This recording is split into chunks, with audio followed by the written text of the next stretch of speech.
Bonjour à tous et bonjour à toutes. Nous allons attaquer le chapitre numéro 13, la cigarette multiple. Intéressant. On ne peut fumer plusieurs cigarettes en même temps. Mais il est des circonstances où, voulant allumer une cigarette, vous apercevez que vous avez déjà à la bouche que vous aviez oublié une cigarette dans le cendrier.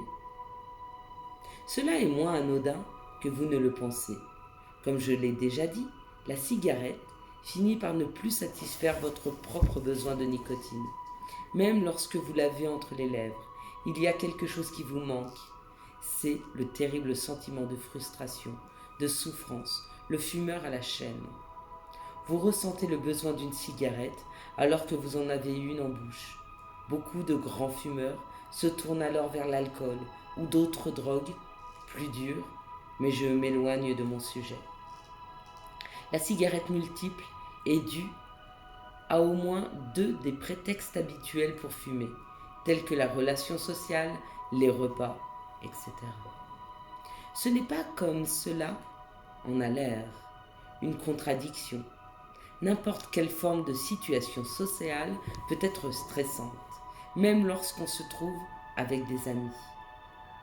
Il est des cas où les quatre raisons de base peuvent coexister. La conduite automobile est l'un des deux. Si vous quittez un contexte stressant, votre travail, le dentiste, vous avez des raisons de vous détendre. Mais en même temps, l'attention que requiert la conduite, éviter les accidents, est toujours un élément de stress. Vous risquez votre vie. En même temps, vous devez vous concentrer. Il se peut que vous ne soyez pas conscient de ces deux derniers facteurs, mais le fait qu'ils soient inconscients ne les empêche pas d'agir. Et si vous êtes en plus coincé dans un embouteillage, ou si le trajet est long, le dernier facteur, l'ennui, intervient. Un autre exemple classique est le jeu de cartes. S'il s'agit de bridge ou de poker, vous avez besoin de concentration. Si vous perdez plus que vous ne pouvez vous le permettre, cela devient stressant. Passez un long moment sans avoir de jeu et l'ennui s'installe. Vous êtes supposé jouer pour le plaisir. Il est donc naturel que ce soit un moment de détente. Lorsqu'on joue aux cartes, malgré l'insignifiant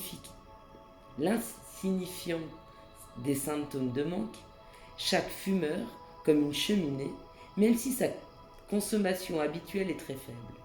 Le cendrier se remplit en un rien de temps et ils devront être vidés plusieurs fois dans la soirée. Un nuage épais plane au-dessus des têtes.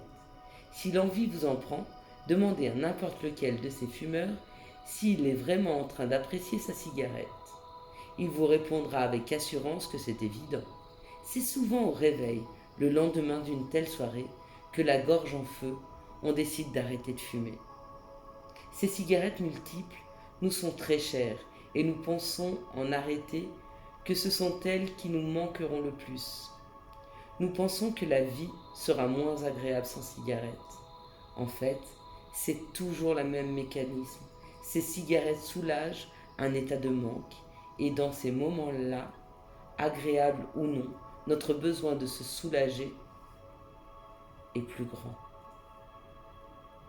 Mettez-vous bien dans la tête que si la cigarette apparaît tellement appréciable, c'est à cause des situations auxquelles elle est associée. C'est la situation elle-même ou son contexte qui est particulier. Une fois que ce besoin de cigarette aura disparu, les situations heureuses seront même meilleures sans cigarette et les situations de stress moins stressantes. Le prochain chapitre reviendra en détail sur ce point. Nous avons fini à présent le chapitre numéro 13.